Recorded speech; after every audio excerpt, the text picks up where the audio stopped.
Haleluya. Puji Tuhan.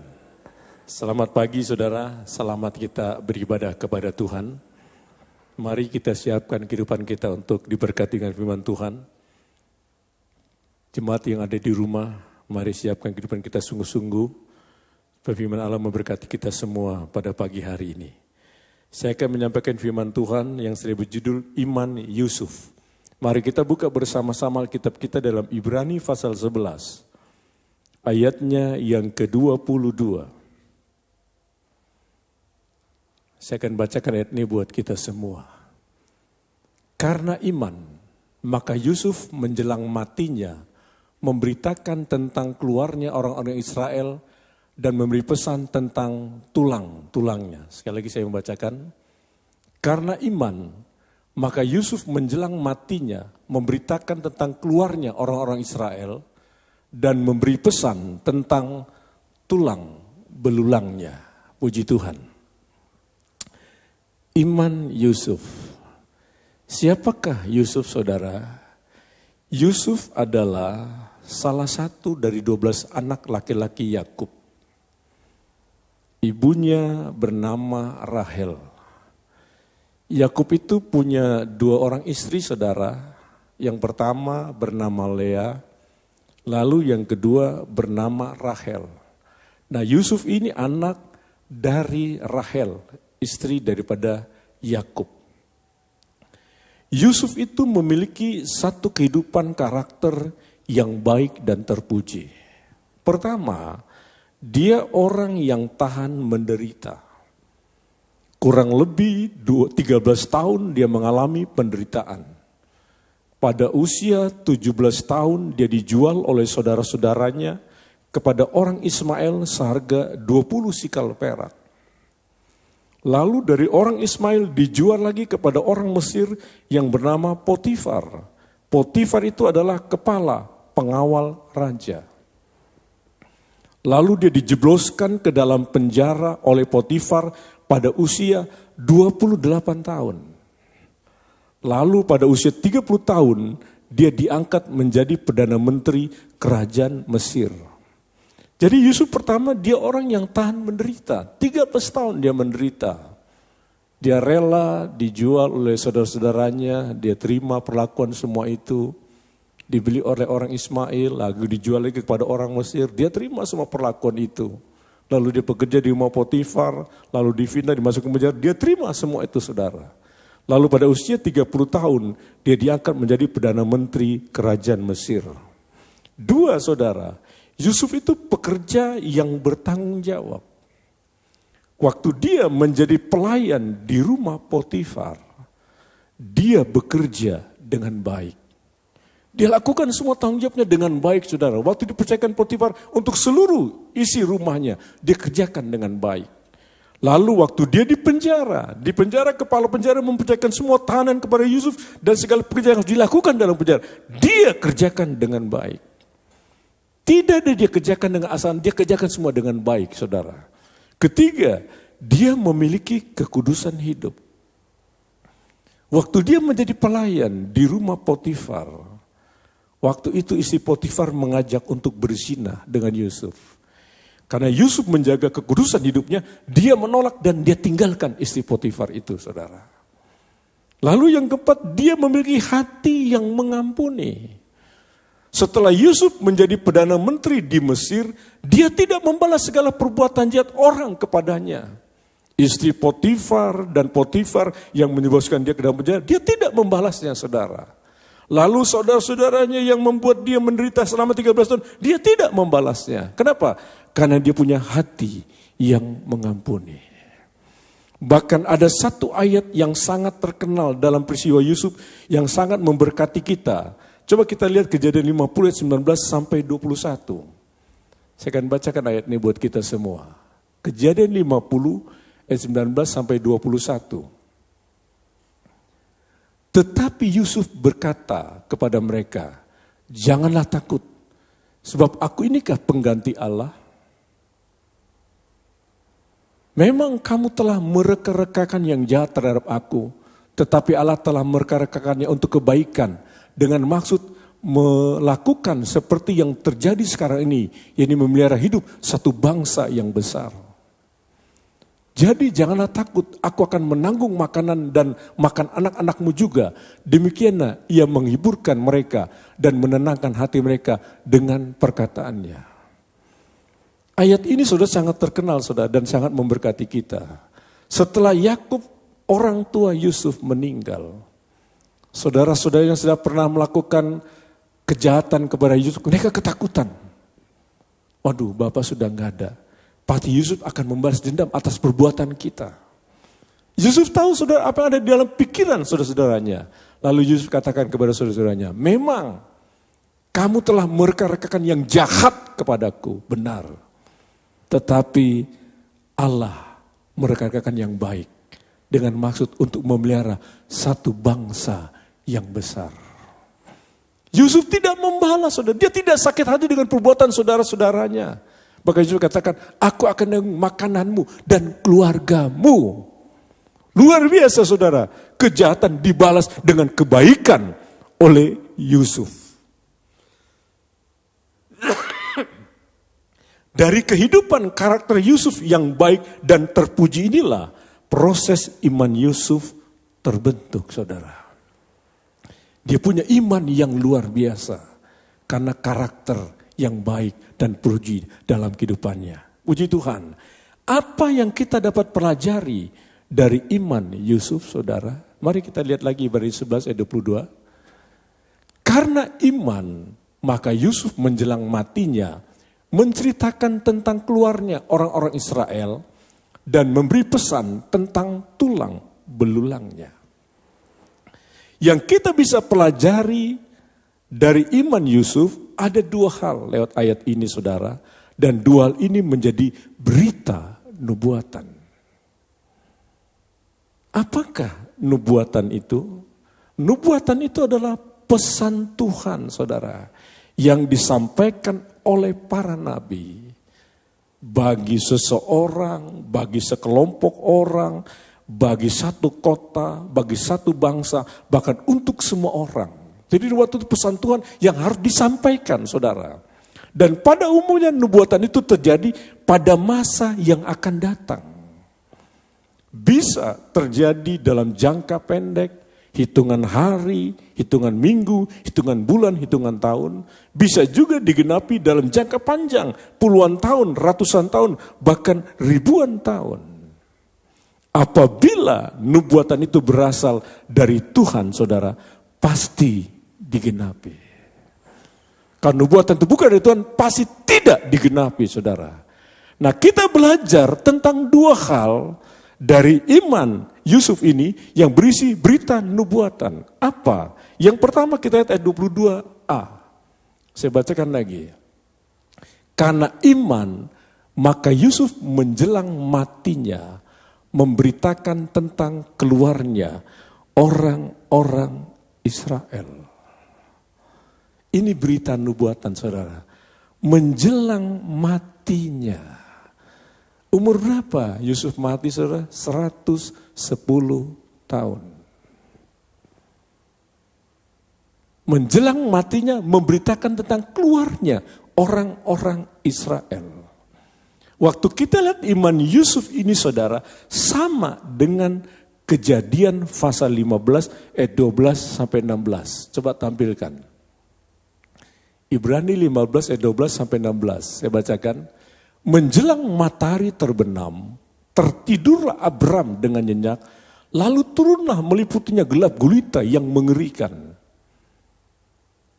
Firman Tuhan kepada Abram, ketahuilah dengan sesungguhnya bahwa keturunanmu akan menjadi orang asing dalam suatu negeri yang bukan kepunyaan mereka dan mereka akan diperbudak dan dianiaya 400 tahun lamanya. Tetapi bangsa yang akan memperbudak mereka akan kuhukum dan sesudah itu mereka akan keluar dengan membawa harta benda yang banyak. Tetapi engkau akan pergi kepada nenek moyangmu dengan sejahtera, engkau akan dikuburkan pada waktu telah putih rambutmu. Tetapi keturunan yang keempat akan kembali ke sini, sebab sebelum itu kedurjaan orang Omari itu belum genap. Jadi nubuatan yang dinubuatkan oleh Yusuf dalam imannya sama dengan yang dialami oleh Abram. Siapa Abram? Leluhur daripada Yusuf. Waktu zaman Abram dia pernah tertidur, saudara. Dalam tertidurnya dia dapat satu penglihatan dari Tuhan. Bahwa bangsa ini akan diperbudak. Tetapi bangsa ini akan kukeluarkan dari perbudakan itu. Berapa lama? 400 tahun. Jadi berita nubuatan Yusuf ini terjadi dalam hitungan jangka panjang, saudara. Bukan hitungan jangka pendek. Hitungan hari, minggu, bulan, tahun, tidak. Tapi dalam hitungan jangka panjang baru digenapi nubuatan ini. Kenapa digenapi? Karena nubuatan itu datangnya dari Tuhan. Abram dalam tidurnya dia dapat mimpi, dapat penglihatan. Bahwa bangsa ini akan diperbudak selama 400 tahun. Umur Yusuf aja 110 tahun, saudara. Jadi waktu diperbudak itu sekian banyak ratus tahun dialami oleh bangsa Israel. Dan dialamilah penderitaan itu oleh bangsa Israel. Dari hidup yang enak dan nyaman di Mesir karena Yusuf. Kan waktu Yusuf, saudara, orang Israel pindah ke Mesir, saudara, ditaruh di tanah Goshen, di kota Ramses. Mereka tinggal beranak pinak di sana. Dia hidup enak. Kenapa? Karena Yusuf menjadi Perdana Menteri pada saat itu. Tetapi saudara, pada satu ketika muncul raja baru yang tidak pernah mendengar cerita tentang Yusuf yang pernah membebaskan Mesir daripada kelaparan. Nah, kita bisa bayangkan berapa lama itu, saudara. Kan gak mungkin sejarah itu bisa dilupakan. Tapi ini dilupakan, muncul raja baru. Yang tadinya orang Israel sudah hidup berdampingan dengan orang Mesir dengan baik. Mereka hidup enak dengan nyaman. Tiba-tiba muncul raja baru, saudara.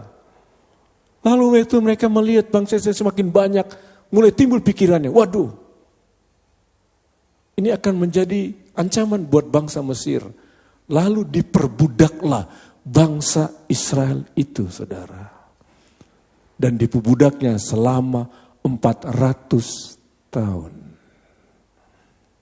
Genap yang dinubuatkan oleh penglihatan dalam tidurnya Abram. 400 tahun mereka diperbudak dan menderita di Mesir. Lalu Yusuf dapat penglihatan juga, saudara. Dapat berita nubuatan bahwa nanti mereka akan dikeluarkan dari Mesir. Kapan nubuatan ini digenapi, saudara? Kalau kita membaca Keluaran pasal 1 ayat 8, coba kita lihat sebentar. Keluaran 1 ayat 8. Kemudian bangkitlah seorang raja baru memerintah tanah Mesir yang tidak mengenal Yusuf. Inilah yang membuat orang Israel menderita, saudara. Muncul raja baru yang tidak pernah mengenal Yusuf. Saya tidak tahu, saudara, berapa tahun lamanya sampai raja ini tidak tahu sejarah tentang Yusuf. Waktu Yusuf membebaskan dan melepaskan Mesir dari kelaparan. Saya tidak tahu, saudara, berapa banyak tahun ini.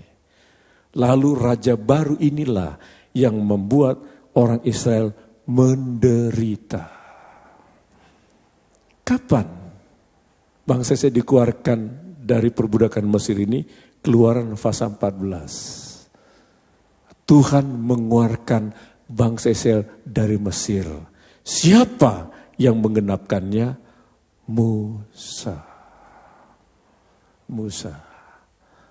Secara manusia tidak mungkin, saudara, nubuatan Yusuf ini bisa digenapi. Tapi nyatanya karena nubuatan dari Tuhan pasti digenapi. Sekian ratus tahun lamanya. Setelah Yusuf sekian ratus tahun meninggal baru digenapi nubuatan ini. Kenapa? Karena nubuatan ini datangnya dari Tuhan. Bangsa Israel yang menderita, diperbudak di Mesir, dibebaskan oleh Tuhan melalui Musa. Saudara yang saya kasih, Mesir itu adalah gambaran dunia ini. Dunia di mana kita tinggal. Saya mau katakan kepada kita semua, dunia ini bukan tempat tinggal kita yang tetap, saudara. Bukan. Jangan kita menaruh harap hidup kita sepenuhnya kepada dunia. Tidak, ini bukan tempat tinggal kita yang tetap. Di manakah tempat tinggal kita? Di tanah perjanjian yang berbicara tentang surga yang mulia. Di sanalah tempat tinggal kita yang tetap. Hari-hari ini mungkin kita sedang menderita, menangani kesulitan-kesulitan karena pandemi COVID-19 ini. Percayalah saudara, ada satu saat Tuhan akan sediakan satu tempat yang dimana kita tidak akan lagi menderita. Tempat itu namanya surga, saudara. Coba kita membaca Filipi pasal 3 ayat 20. Karena kewargaan kita adalah di dalam surga. Dan dari situ juga kita menantikan Tuhan Yesus Kristus sebagai juru selamat. Apa warga negara kita? Di dalam surga, saudara. Jadi bukan di dalam dunia ini.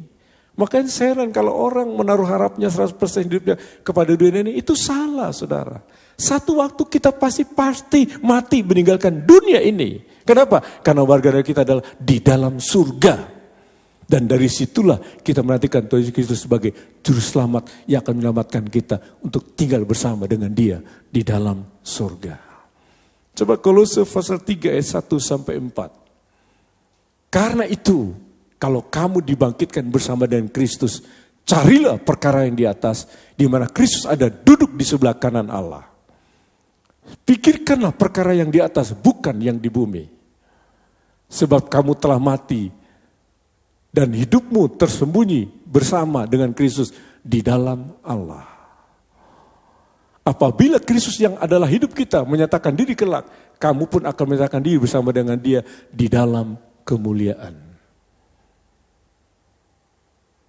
Apa yang dikatakan di sini, saudara?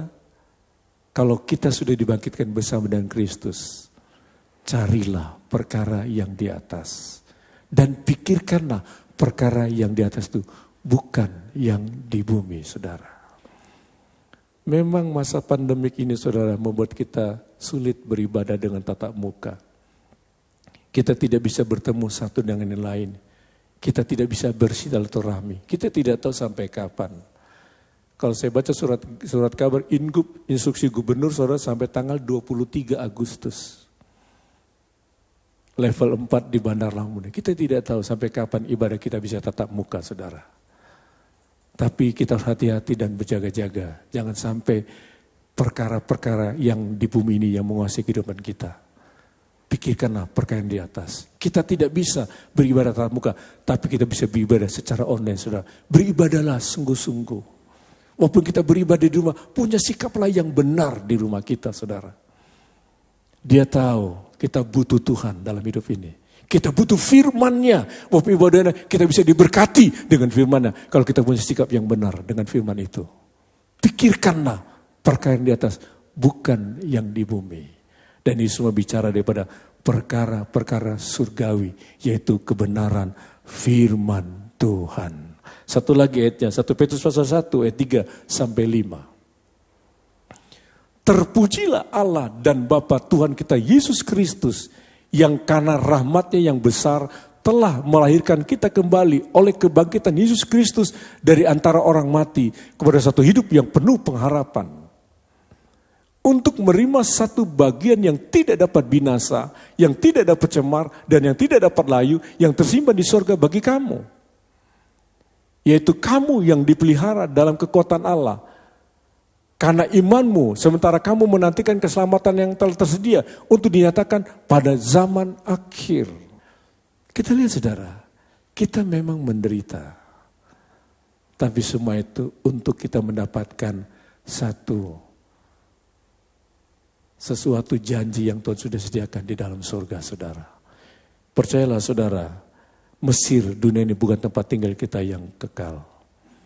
Kita bisa menderita dalam dunia ini. Seperti bangsa Israel menderita di Mesir, saudara. Tapi mereka dibebaskan untuk masuk kepada satu tanah perjanjian. Kita juga Tuhan bisa bebaskan kita dari dunia yang fana ini. Yang penuh dengan penderitaan dan kesusahan. Lalu Tuhan sudah sediakan tempat surga yang mulia buat kita semua. Puji Tuhan. Kita belajar yang kedua dari iman Yusuf. Ibrani 11 ayat 22 bagian B. Dan memberi pesan tentang tulang belulangnya. Nubuatan yang kedua dari iman Yusuf adalah tentang tulang belulang daripada Yusuf, saudara. Apa sih tentang tulang belulang daripada Yusuf ini? Kalau kita membaca Kejadian 50 ayat 25 sampai 26, kita akan lihat di sana. Lalu Yusuf menyuruh anak-anak Israel bersumpah, katanya, tentu Allah akan memperhatikan kamu. Pada waktu itu kamu harus membawa tulang-tulangku dari sini. Kemudian matilah Yusuf berumur 110 tahun. Mayatnya dirempah-rempai dan ditaruh dalam peti mati di Mesir. Coba kita lagi Keluaran 13 ayat 19. Musa membawa tulang-tulang Yusuf. Sebab tadinya Yusuf telah menyuruh anak-anak Israel bersumpah dengan sungguh-sungguh. Allah tentu akan mengindahkan kamu, maka kamu harus membawa tulang-tulangku dari sini. Yosua 24 ayat 32. Tulang-tulang Yusuf yang dibawa oleh orang Israel dari Mesir dikuburkan mereka di Sikem, di tanah milik yang dibeli Yakub dengan harga 100 kesita dari anak-anak Hemor, bapa Sikem, dan yang ditentukan bagi Bani Yusuf menjadi milik pusaka mereka. Jadi sebelum Yusuf mati, saudara, dia pesan kepada saudara-saudaranya anak Yakub. Kalau nanti aku mati, tulang-tulangku dibawa. Kenapa Yusuf bisa berpesan seperti ini? Kan itu berita nubuatan, saudara. Pak Yusuf tuh enak di Mesir, saudara, enak. Dia dihormati, dia menjadi orang kedua di negeri Mesir. Dia dihormati, saudara. Tetapi kenapa menjelang matinya dia pesan dan bersumpah kepada saudaranya, tolong nanti tulang-tulangku dipindahkan. Tulang-tulangku dipindahkan. Dan akhirnya digenapilah nubuatan ini. Pertanyaannya, mengapa tulang belulang Yusuf harus dibawa dari Mesir? Kenapa tidak dibiarkan saja, saudara? Kenapa? Karena Yusuf menyadari bahwa Mesir bukanlah tempat tinggal baginya selama-lamanya. Waktu Yusuf mati, saudara, lalu dia dimasukkan dalam peti mati untuk orang-orang Mesir. Orang-orang raja-raja Mesir dibuatlah peti mati.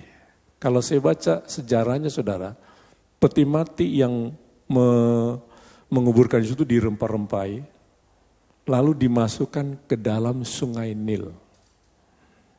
Kenapa dimasukkan dalam sungai Nil? Karena orang Nil punya kepercayaan nanti bau dari mayat Yusuf ini akan memberkati Mesir lewat sungai Nil itu. Nah, waktu Musa, saudara, membawa tulang belulang dari Yusuf ini, karena dia ingat sumpah daripada keluarga Yusuf dengan Yusuf. Tulang-tulangku akan bawalah ke tanah perjanjian. Musa ambil itu, saudara, dari sungai Nil. Lalu dibawalah tulang belulang itu dalam peti itu. Berapa lama? 40 tahun. 40 tahun. Tulang belulang itu dibawa dari Mesir menuju ke tanah perjanjian. Kenapa harus dibawa? Karena Yusuf menyadari Mesir bukanlah tempat tinggal baginya selama-lamanya. Sebagai keturunan Abraham, tempat tinggalnya adalah tanah perjanjian. Dia jauh ke depan, dia tahu kalau dia sudah mati nanti dia harus dipindahkan dari Mesir ke tanah perjanjian. Padahal kalau kita melihat, saudara, Yusuf itu cuma 17 tahun tinggal di tanah Kanaan bersama bapaknya. Selama 110 tahun dia baru mati. Artinya dia 93 tahun. Dia tinggal di Mesir. Hanya 17 tahun dia tinggal di Kanaan. Apalah artinya, saudara? Dia lebih mendarah daging di Mesir daripada di tanah Kanaan. Tetapi menjelang matinya dia katakan, nanti bersumpahlah kepadaku. Kalau aku mati, tulangku bawa kembali ke tanah perjanjian. Dan digenapilah sumpah ini saudara menjadi berita nubuatan. Waktu kapan? Waktu Musa membawa bangsa Israel keluar dari Mesir. Dibawa tulang belulang Yusuf ini. 40 tahun dibawa dalam perjalanan saudara. Pas sampai di Sikem oleh Yosua, kepemimpinan Yosua, dikuburkannya di Sikem karena itu tanah Yakub yang dibeli oleh orang-orang Sikem pada saat itu dan diberikan sebagai harta bagi Bani Yusuf. Dikuburkannya Yusuf di sana, saudara. Dalam iman, ia percaya tempat terbaik baginya adalah tanah perjanjian, walaupun secara sosial ekonomi ia beroleh kelimpahan di Mesir. Yusuf itu kan bukan orang susah, saudara, orang enak, saudara. Dia penguasa pada saat itu, dia hidup dengan sosial ekonomi yang luar biasa. Tetapi dalam imannya, dia percaya tempat terbaik baginya adalah tanah perjanjian. Bukan Mesir. Mesir itu bukan tanah perjanjian yang dibentukkan bagi dia. Tapi tanah perjanjian itu yang diberikan oleh Abraham, Ishak, Yakub, bapaknya kepada dia, saudara. Saudara yang saya kasih, di sini kita belajar. Iman yang sejati membuat kita tidak dibutakan oleh harta kekayaan dan status yang ada di dalam dunia ini. Kadang orang kalau sudah punya status yang enak di dunia, mereka lupa segalanya, saudara. Mereka sudah punya harta yang banyak, mereka lupa segalanya. Mereka pikir harta yang banyak itu bisa membuat mereka hidup lama dalam dunia. Tidak, saudara, tidak.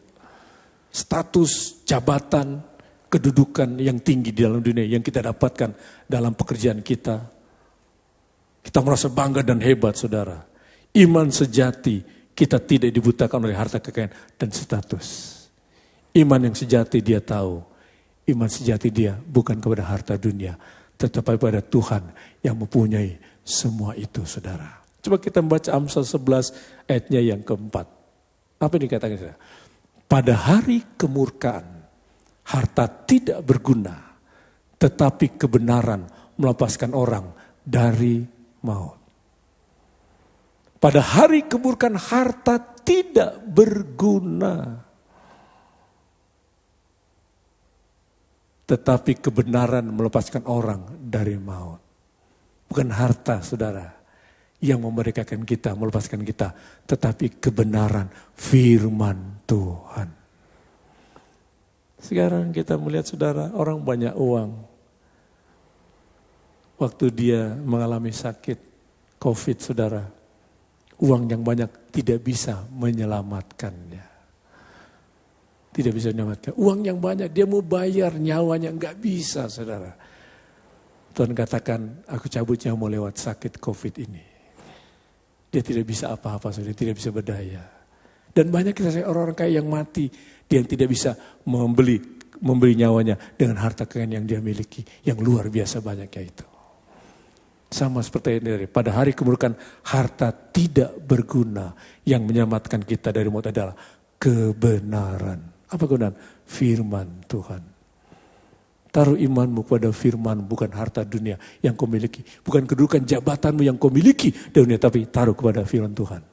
Kepada firman Tuhan ini yang melepaskan engkau dari maut. Amsal 11 ayat 28-nya kita lihat. Siapa mempercayakan diri kepada kekayaannya akan jatuh. Tetapi orang benar akan tumbuh seperti daun muda. Lihat, siapa mempercayakan diri kepada kekayaannya akan jatuh. Tetapi orang benar akan tumbuh seperti daun muda. Apa yang kau harapkan dalam hidup ini, saudara? Harta kekayaankah atau imanmu? Hanya engkau yang tahu dan Tuhan, saudara. Tapi taruhlah harapanmu kepada kebenaran firman Tuhan. Jangan kepada harta. Harta itu tidak akan memberikan kita, saudara, kepastian dalam hidup ini. Justru akan membuat kita jatuh. Tetapi orang benar itu akan tumbuh seperti daun muda. Ayat lagi yang terakhir, saudara. Lukas 8 ayat 14. Saya bacakan. Yang jatuh dalam semak duri ialah orang yang telah mendengar firman itu Dan dalam pertumbuhan selanjutnya, mereka terhimpit oleh kekhawatiran dan kekayaan dan kenikmatan hidup, sehingga mereka tidak menghasilkan buah yang matang. Siapa yang dipengaruhi dengan harta dunia, saudara? Yang hatinya bersemak duri. Orang-orang Kristen, orang percaya yang hatinya bersemak duri, saudara. Itu semak duri akan mematikan kebenaran firman yang tidak akan bisa membuat dia berbuah matang, saudara. Dia tidak akan bisa menjadi buah yang matang. Kenapa? Karena dikatakan di sana, semak duri itu menghimpit kebenaran firman itu. Lewat apa? Lewat kekhawatiran dan kekayaan dan kenikmatan hidup. Kalau kita taruh harap hidup kita seperti ini, saudara, kita sama seperti tanah hati yang bersemak duri. Kita tidak akan menghasilkan dan menjadi buah yang matang. Mungkin kita jadi buah yang busuk, yang bukan memuliakan Tuhan, saudara. Mari malam ini kita belajar, pagi ini kita belajar kebenaran firman Tuhan dari iman Yusuf. Iman Yusuf itu punya dua hal, saudara. Dengan iman dia percaya orang Israel dia akan dilepaskan dari Mesir. Dengan iman dia percaya tulang belulangnya akan dibawa ke tanah perjanjian. Dan digenapi itu semua. Kenapa? Karena nubuat datangnya dari kebenaran firman Tuhan. Mari saudara, jangan taruh harapmu kepada dunia ini.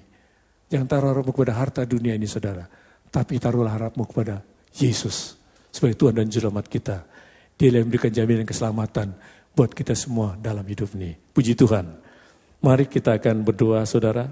Kita akan akhiri ibadah kita pagi ini. Nanti Pendeta Aroli Halawa tutup dalam doa ibadah pagi ini. Bapa yang baik dalam kerajaan surga, Yesus. Di akhir ibadah kami ini Tuhan, kami sangat bersyukur dan berterima kasih kepadamu. Dari awal di pertengahan sampai kami mendengarkan firman-Mu, kuasa-Mu telah bekerja. Sehingga kami Tuhan diberkati dengan luar biasa.